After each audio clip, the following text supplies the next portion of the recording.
السلام عليكم ورحمة الله وبركاته. ازيكم يا حبايبي، عاملين ايه؟ صلوا على النبي كده يا جماعة. واحدة بعتالي ان هي اتطلقت من جوزها بعد 6 شهور عشان كان بخيل جدا، وبعد كده ربنا كرمها بعريس ارمل بس عنده واد وبنت 6 سنين و9 سنين.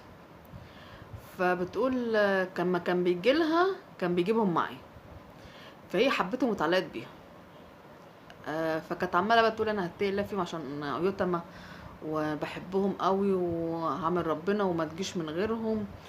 المهم قعد مع باباها وبيتفق، خلاص بقى يعني قعدوا كام مرة كده مع بعض وارتاحوا لبعض وخلاص.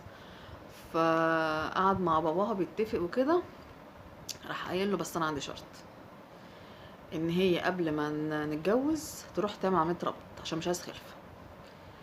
فبيقول له ليه يا ابني كده؟ هو انت عشان انت مثلا مكتفي بعيالك تحرمها هي من